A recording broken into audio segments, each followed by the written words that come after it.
A knock at your door? Not the police, not a debt collector, a federal agent. He's not here about your money, he's here about your gold. Because for one stretch of American history, the metal in your safe could send you to prison. Not stolen gold, not smuggled gold, your gold. This is the story of the day the government made it illegal to own it. April 1933. America is 3 years into the Great Depression. Banks are collapsing by the hundreds.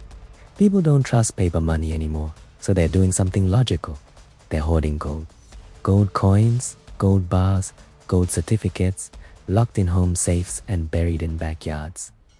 And that terrifies the government, because a country can't fix a broken economy if its money is buried in the dirt. So President Harry decides something. It orders every American to hand over their gold. All of it. Coins, bars, certificates. You have until May 1st. Miss the deadline and you're not late. You're a criminal. But here's the question that should bother you. Why gold specifically? Not stocks, not land, not silver, not diamonds, not cash on that mattress. Gold, only gold. There's a reason for that. And it's colder than you think. We'll come back to it. First, the deadline.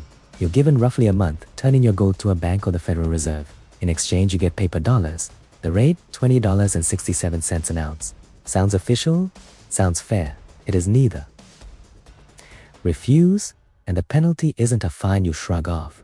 It's up to $10,000. In 1933, that's not a fine. That's a family's entire life savings multiple times over. And it comes with something worse. Up to 10 years in a federal prison for owning mail. Now imagine you're not a criminal. You're just careful. You have a safe deposit box at your local bank.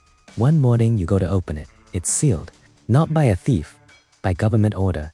A federal agent has to be present just to open your own box, just to inventory what's yours. That's not a rumor. That's how it worked. And this is where it gets darker. Because a small number of Americans didn't comply. They hid gold in walls, in furniture, in coffee cans buried under porches. Some got away with it, some didn't. And what happened to the ones who got caught changes how you'll see the next 10 minutes.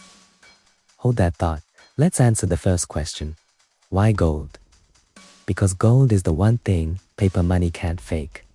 In 1933, US dollars were tied to gold. Every dollar was technically a promise, redeemable for a fixed amount of gold. That promise limited how much money the government could print. And in a depression, limits are the enemy.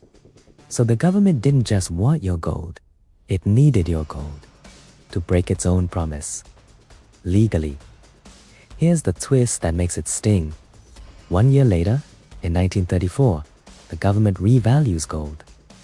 The new official price? $35 an ounce. Not $20.67. 35. Do the math. Every citizen who obediently handed in their gold at the old price just watched the government turn around and declare it worth 70% more. The public sold low. The government, through force, bought and then reset the value higher.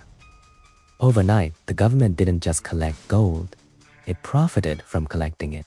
And that gold didn't disappear, it went somewhere specific, somewhere with 16-inch thick vault doors, hidden gun ports, and landmines rumored to still be buried nearby. Fort Knox. Built in 1936, 3 years after the order, purpose-built to hold what was taken. Most Americans have never seen inside it. Almost no outsider has, not since 1974. Now, the ones who resisted. Enforcement wasn't everywhere. The government couldn't search every home in America. But it made examples where it could. Safe deposit boxes were opened under federal supervision. Bank records were checked for unusual withdrawals of gold before the order. A jeweler moving too much gold could trigger a federal inquiry. Most people weren't imprisoned, but the fear did the government's work for it. Because when the penalty is 10 years and $10,000, most people don't wait to find out if they'll get caught. They comply. That's the real weapon here, not the law. The fear of it. There were exceptions, carved out carefully. You could keep gold jewelry. You could keep rare coins, the kind collectors valued beyond their metal weight. You could keep up to $100 worth, about 5 ounces. Just enough to make people feel like it wasn't total control. just enough that most people didn't fight back. Here's what almost nobody knows.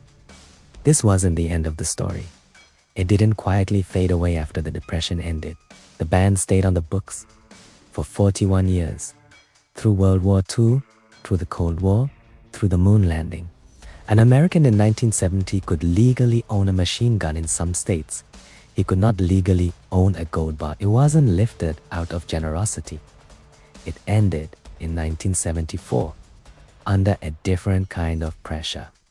A weakening dollar, a world losing faith in it, and a government finally forced to loosen its grip. President Ford signed the repeal. Americans could legally buy gold again for the first time in over 4 decades.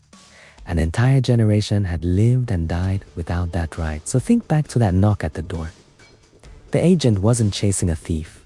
He was enforcing a law built on a simple and comfortable truth. Money only works if people believe in it. And when belief breaks, governments don't always ask. Sometimes they just take. Here's the one thing worth remembering. It wasn't illegal to own gold because gold was dangerous.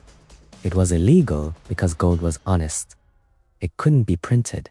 It couldn't be inflated. It couldn't be controlled. And anything that can't be controlled eventually gets out.